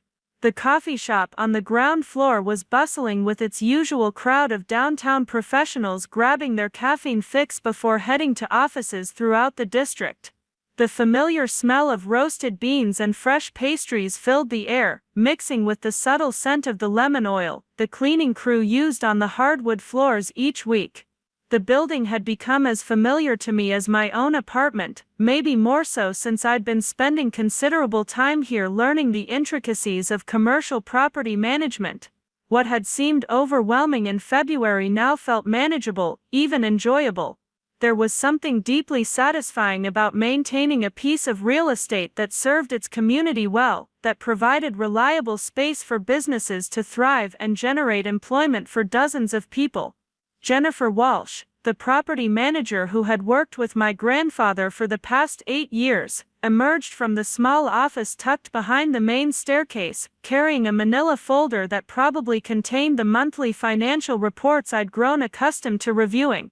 She was a woman in her 50s, with steel gray hair, and the kind of competent demeanor that inspired confidence in both landlords and tenants. My grandfather had chosen well when he'd hired her firm to handle the day-to-day operations. "Good morning, Sarah," she said, handing me the folder with a smile that had grown warmer over the months as we'd developed a working relationship. "Everything looks excellent this month. Occupancy remains at 100%, maintenance costs were minimal, and we received 2 inquiries about potential space if any of our current tenants decide not to renew their leases. This was the kind of problem I was learning to appreciate, having more demand than supply, maintaining a waiting list of qualified tenants who were interested in joining a building with a reputation for professional management and reasonable rent increases. My grandfather had built something that was both profitable and sustainable, a business model that prioritized long-term stability over short-term maximization of revenue. I opened the folder and scanned the financial summary, noting the steady numbers that had become reassuringly predictable. Rental income of $4,800 per month, operating expenses of approximately $1,200, leaving a net profit of $3,600 that would be deposited into the building's operating account, after setting aside reserves for future maintenance and improvements. $3,600 every month, $43,000 annually, more money than I'd been earning at the accounting firm where I'd worked for 3 years. And this was passive income, money that arrived reliably regardless of whether I was sick, on vacation, or dealing with personal emergencies. This was the kind of financial security that allowed for planning and risk-taking, and the luxury of making decisions based on preference rather than desperation. Jennifer and I spent an hour walking through the building, examining recent repairs and discussing upcoming projects. The law firm on the second floor wanted to expand their conference room, which would require some modifications to the shared hallway space. The accounting practice on the third floor was interested in upgrading their lighting to more energy-efficient LED fixtures, an improvement that would reduce the building's overall electrical costs while improving the work environment for their staff. These were the kinds of decisions that had seemed intimidating when I'd first inherited the building, but which now felt like natural extensions of the careful planning my grandfather had modeled throughout his life. Each choice involved balancing the immediate costs against long-term benefits, considering the impact on current tenants, while maintaining the property's appeal for future renters. The coffee shop owner, Marcus Rivera, caught me on my way out and invited me to try a new blend he'd been developing. Marcus had been renting the ground floor space for 3 years, and his business had become an anchor for the building's identity in the downtown district. People didn't came here not just for the excellent coffee, but for the warm atmosphere he'd created with locally sourced pastries, comfortable seating areas, and walls lined with artwork from Springfield area artists. "This is a collaboration with a roaster in Portland," he explained, handing me a small cup of coffee that smelled like chocolate and caramel. "We're thinking about featuring it as our signature blend for the spring season." His enthusiasm was infectious, and I found myself genuinely interested in the details of his business planning. Over the months, I'd discovered that being a landlord wasn't just about collecting rent checks and maintaining building systems. It was about fostering an environment where businesses could succeed, creating value for tenants that justified their monthly expenses, and encouraged them to view the building as a long-term home rather than a temporary convenience. Marcus was exactly the kind of tenant my grandfather had prioritized, someone who was building something meaningful, who treated his space with care and respect, who contributed to the community rather than simply extracting profit from it. The monthly rent Marcus paid was probably below market rate compared to newer developments downtown, but his business had become an asset to the building that was worth more than the difference in rental income. I spent the rest of the morning at my own office, a space I'd rented on the top floor of a building 6 blocks away. After inheriting my grandfather's assets, I'd left the accounting firm and started my own financial consulting practice, specializing in small business bookkeeping and tax preparation. The transition had been easier than I'd expected, partly because several of my former colleagues had referred clients to me, and partly because the financial security of the rental income had allowed me to be selective about the projects I accepted. My new practice was smaller than the firm where I'd worked previously, but it was also more satisfying. I could focus on clients whose businesses I found interesting, spend time understanding their financial challenges and goals, develop long-term relationships that went beyond simple transaction processing. The money I made from consulting was sufficient to cover my personal expenses, while the building income provided the foundation of security that made this career change possible. Emma Rodriguez stopped by around noon with takeout lunch from a Thai restaurant that had recently opened downtown. She'd been my closest friend throughout the inheritance process, offering practical advice when I'd needed it, and celebrating the victories without jealousy or resentment.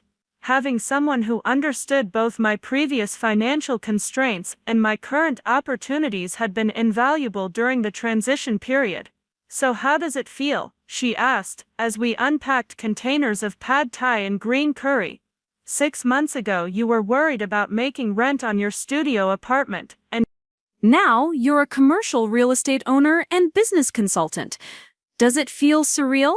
Sometimes, I admitted, especially when I'm walking through the building and thinking about all the decisions my grandfather made that led to this moment. He bought that property when I was 13 years old. Emma, he was planning for my future before I even knew what I wanted to study in college." Emma nodded thoughtfully, using her chopsticks to capture an elusive piece of tofu. "But it's not just about the money, right? It's about the recognition that he saw something in you that your other family members missed. He trusted you with something he'd spent 15 years building.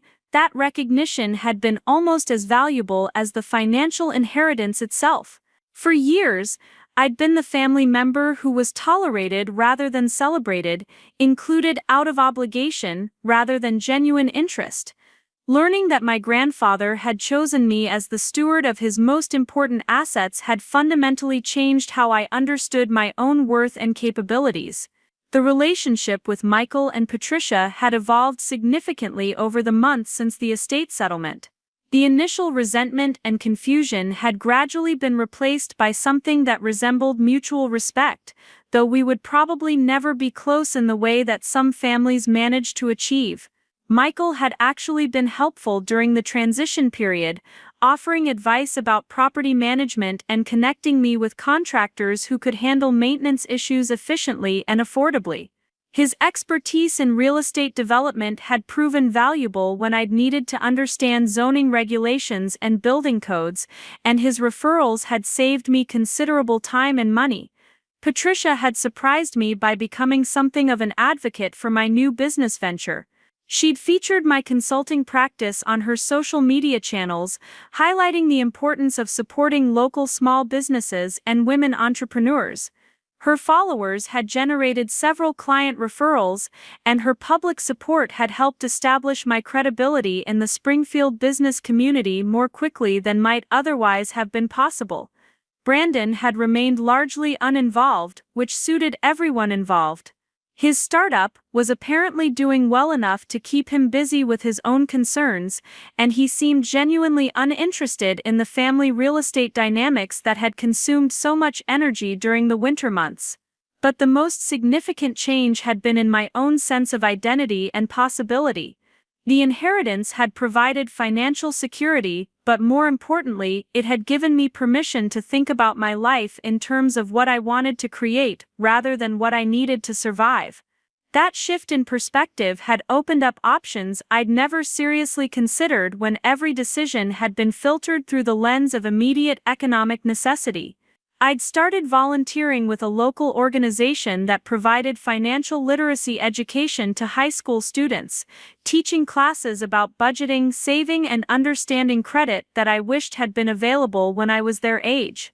The work was unpaid, but it was deeply satisfying in ways that my previous job had never been. I'd also begun exploring the possibility of pursuing additional education in real estate development and urban planning. The building I'd inherited was profitable and well managed, but there were opportunities throughout Springfield for thoughtful development projects that could provide both financial returns and community benefits.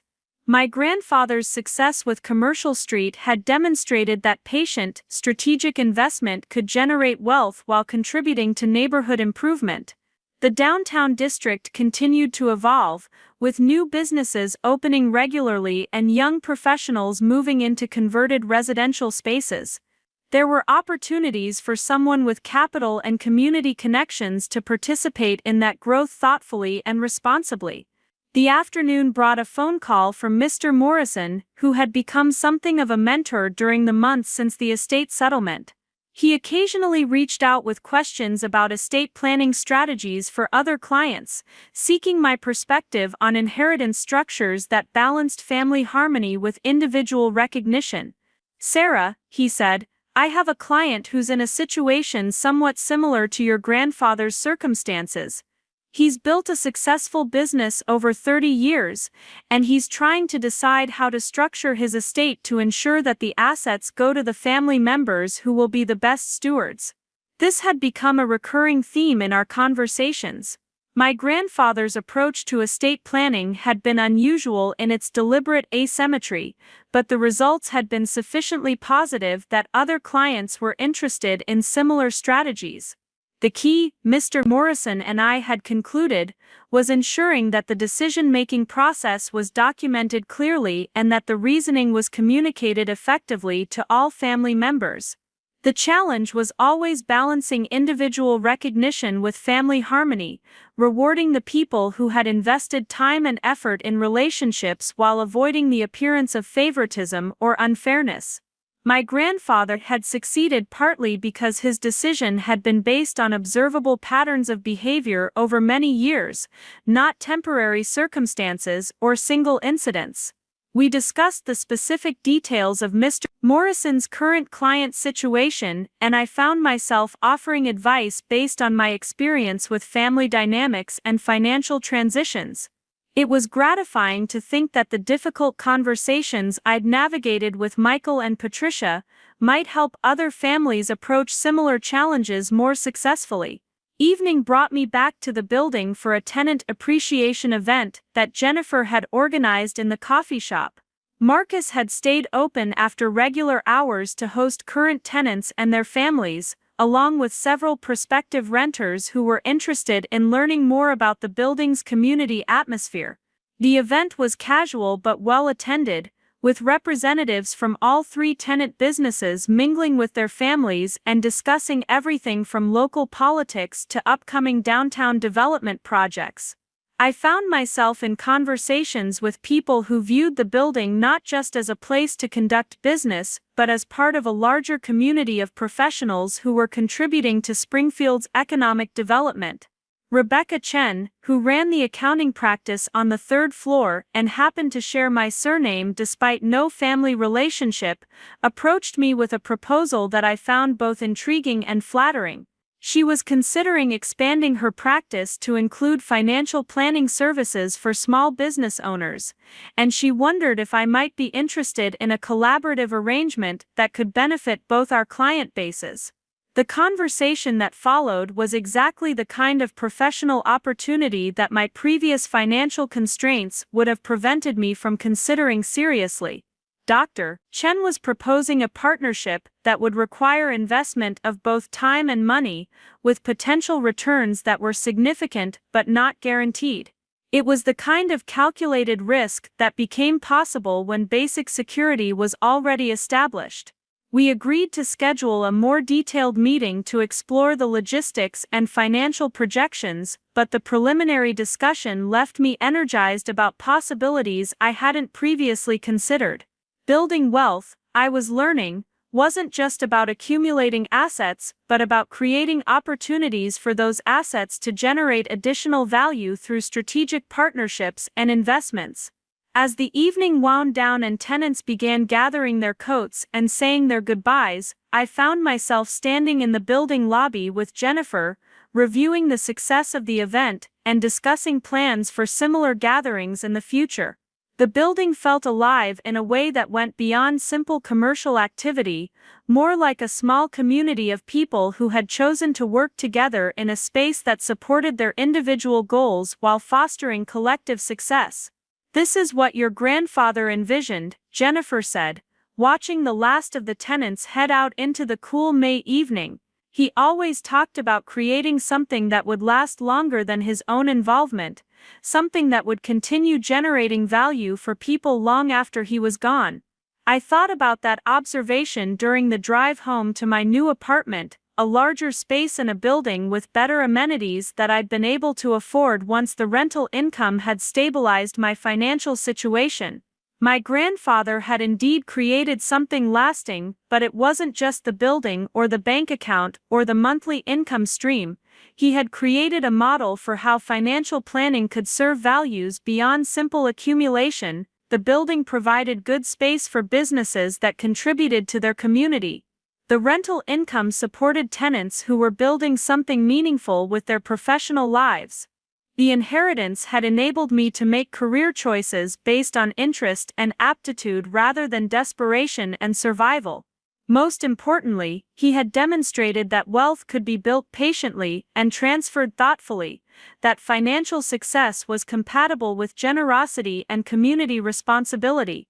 The lessons he'd taught me through his example were probably more valuable than the assets he'd left behind, though the combination of both had been transformational. 6 months after learning about the safe combination that had changed everything, I was living a life that felt both familiar and completely different.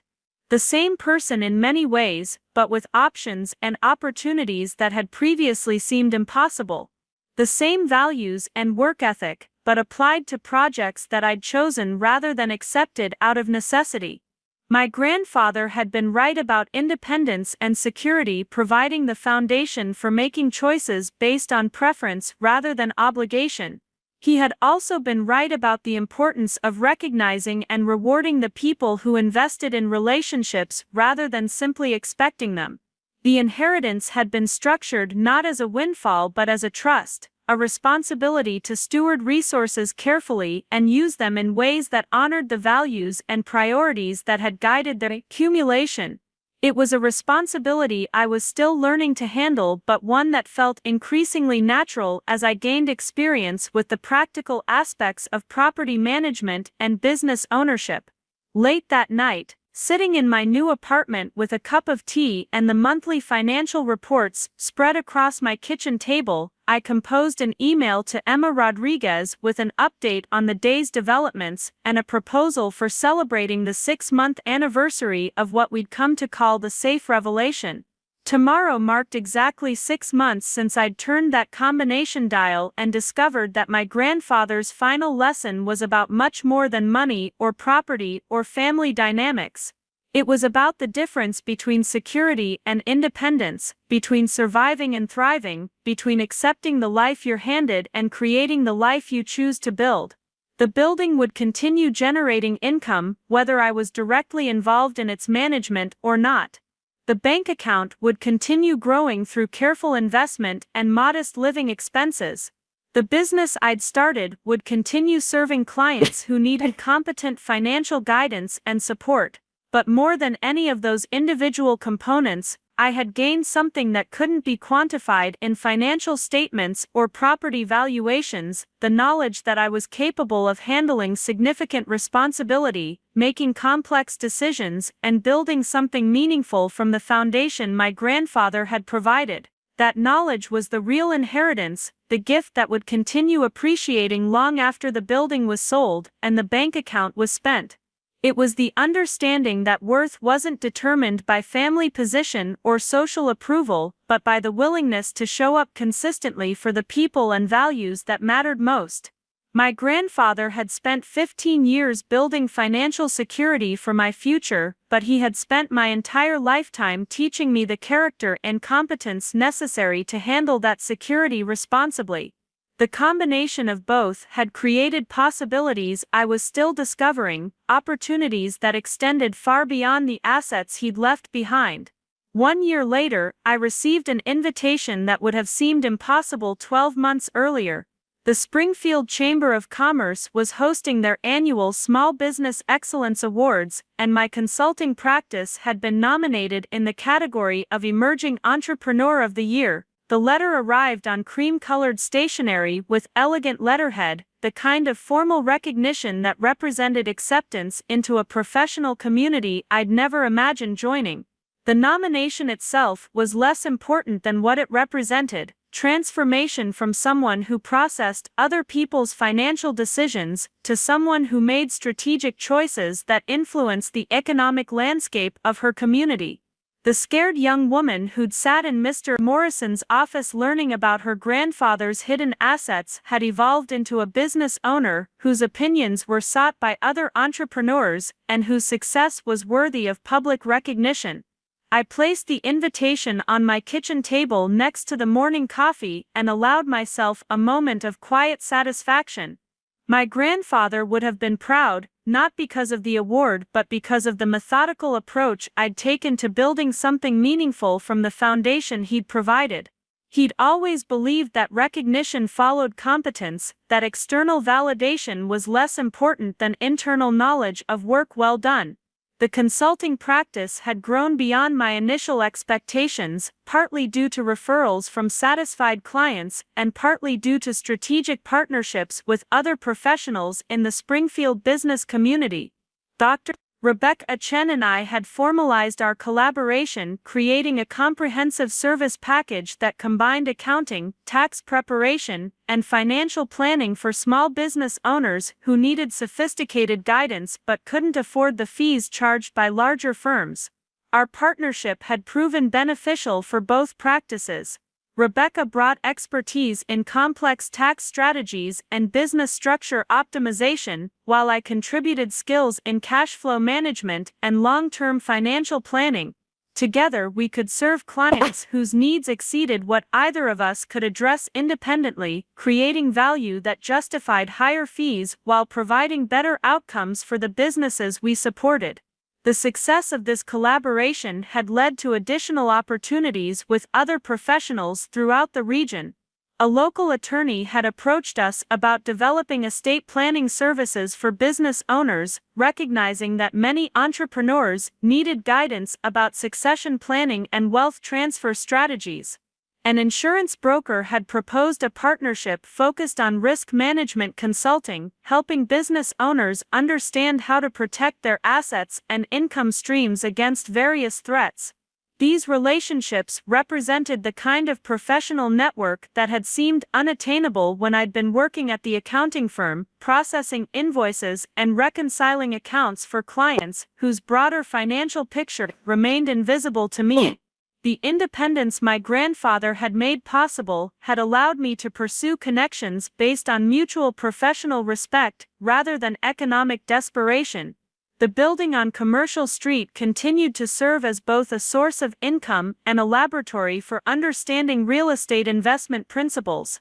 Over the past year, I'd become increasingly involved in the Springfield Downtown Development Authority, participating in planning discussions about infrastructure improvements and business attraction initiatives that would benefit the entire district. This involvement had led to insights about municipal finance and urban planning that I'd never expected to find interesting. The city was considering several significant infrastructure projects that would influence property values and business development patterns for decades to come. Having a voice in these discussions, even as a relatively new property owner, felt like participating in the kind of long-term community building that my grandfather had always valued. Jennifer Walsh had been instrumental in educating me about the broader context of commercial real estate management. What had initially seemed like a simple matter of collecting rent and maintaining building systems had revealed itself as a complex intersection of finance, urban planning, relationship management, and community development. The monthly property management meetings had become informal graduate seminars in topics I'd never studied but found increasingly fascinating. The tenant appreciation events had evolved into quarterly gatherings that brought together business owners from throughout the downtown district, creating opportunities for collaboration and mutual support that extended far beyond the boundaries of my particular building. Marcus Rivera's coffee shop had become an unofficial meeting place for entrepreneurs who were working on various projects and initiatives, generating the kind of organic business development that planning committees spend years trying to encourage. These gatherings had also introduced me to other property owners and developers who were working on projects throughout Springfield and the surrounding region. Several had approached me about potential joint ventures or investment opportunities that would allow me to apply the lessons I'd learned from managing my grandfather's building to larger and more complex properties. One proposal that particularly intrigued me involved the redevelopment of a former manufacturing facility on the outskirts of downtown into mixed-use space that could accommodate both residential and commercial tenants. The project would require significant capital investment and careful management, but the potential returns were substantial, and the community impact could be transformational for the entire district. The scale of this opportunity would have been overwhelming a year ago, but the experience I'd gained managing my inherited building had provided both practical knowledge and confidence in my ability to evaluate complex real estate investments. More importantly, the financial security provided by the commercial street property meant I could afford to take calculated risks without jeopardizing my basic stability. This was perhaps the most valuable lesson my grandfather had taught me through his estate planning, that security creates freedom to pursue opportunities that might otherwise be too risky to consider. The passive income from the building provided a foundation that allowed me to be aggressive in other areas, knowing that my essential needs were covered regardless of how newer ventures performed. The relationship with my family had continued to evolve in directions that surprised everyone involved. Michael had become something of a mentor regarding real estate investment strategies, sharing insights from his decades of experience in property development and commercial finance. Our conversations had revealed depths to his expertise that I'd never appreciated when I'd viewed him primarily as the uncle who'd never taken much interest in my education or career. Patricia had leveraged her social media influence to promote several of the businesses housed in my building, generating customer traffic that benefited all the tenants, while demonstrating her understanding of how digital marketing could support local economic development. Her lifestyle brand had evolved to include more substantive content about entrepreneurship and financial planning, subjects she'd never shown interest in during previous family interactions. Brandon had surprised everyone by expressing interest in the mixed-use development project I'd been considering. His startup experience had given him insights into technology infrastructure and modern workspace design that could be valuable for creating commercial spaces that would appeal to contemporary businesses. The possibility of collaborating with family members on a project that could benefit the entire community represented a development none of us had anticipated. These changes in family dynamics had taught me something important about assumptions and expectations. The people I'd dismissed as superficial or disinterested had revealed hidden depths and capabilities when circumstances provided opportunities for different kinds of interaction. Perhaps they'd always possessed these qualities, but the family structures and economic pressures that had defined our previous relationships had prevented them from emerging. The evening of the Chamber of Commerce Awards ceremony arrived with the kind of crisp October weather that made Springfield particularly beautiful. I chose to wear the pearl earrings my grandmother had left me, paired with a navy suit that projected professional competence without excessive formality. Emma Rodriguez had agreed to accompany me to the event, providing moral support and someone to celebrate with regardless of whether I won the award. The ceremony was held at the historic Sangamon Club, a venue that represented old money elegance and establishment acceptance in Springfield's business community. Walking into the ballroom filled with local business leaders and elected officials, I felt the same mixture of nervousness and excitement I'd experienced at my college graduation ceremony. This was recognition that I belonged in spaces I'd previously viewed as exclusive and intimidating. The evening included presentations from several award recipients, each sharing stories about the challenges and opportunities they'd encountered while building their businesses. The common themes were persistence, adaptability, and the importance of community support, qualities that resonated with my own experience over the past year. When my name was announced as the winner in the Emerging Entrepreneur category, I felt a moment of pure gratitude for the grandfather who had made this achievement possible. The applause from the audience included several clients whose businesses I'd helped stabilize and grow, colleagues who'd become partners and collaborators, and family members whose relationships with me had been transformed by circumstances none of us had anticipated. The brief acceptance speech I delivered focused on the importance of mentorship and community support in entrepreneurial success.